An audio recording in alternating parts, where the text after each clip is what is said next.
Un dernier exercice qui sera aussi intéressant pour vous, c'est de mettre en place des indicateurs. Donc, vous l'aurez compris, se fixer des objectifs, peut-être une première étape. Ensuite, vérifier qu'on a bien les moyens en termes matériels et également les compétences et aussi au niveau financier, que l'on ait tous les moyens soient présents. Ensuite, on va bâtir un plan d'action pour chaque sous-objectif avec donc le fameux enchaînement des tâches. Et ensuite, on va donc mettre une méthode en place pour le suivi de ce plan d'action.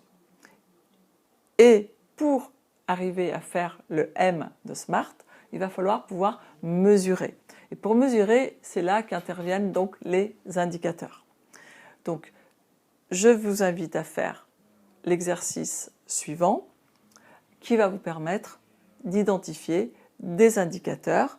Par exemple, vous pouvez vous mettez en situation et vous allez mettre en place, vous êtes dans une entreprise et vous voulez mesurer l'efficacité de l'accueil.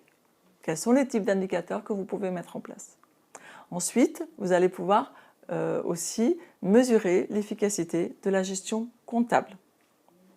Vous allez également mettre en place des indicateurs pour mesurer l'efficacité du recrutement.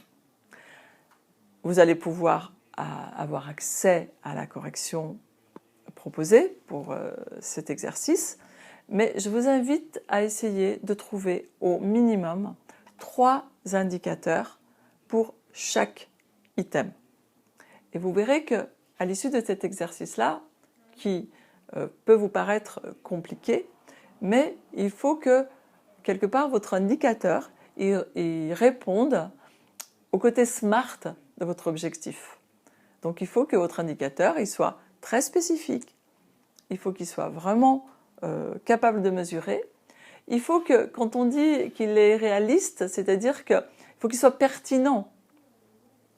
Et quand on dit atteignable, pour votre indicateur, eh bien, il faut que ce soit un indicateur que il est important que les personnes puissent renseigner les données.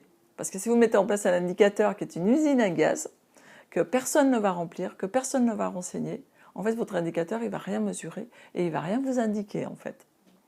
Donc, voilà, gardez ça en tête. Et donc, 3 indicateurs par item. Un pour mesurer l'efficacité de l'accueil, un pour mesurer l'efficacité du service comptable, et de la gestion comptable, pardon, et un pour mesurer l'efficacité de votre recrutement. Donc voilà pour aujourd'hui. Donc je vous invite donc à faire les différents exercices, à regarder en complément de ce cours la vidéo sur la méthode SMART.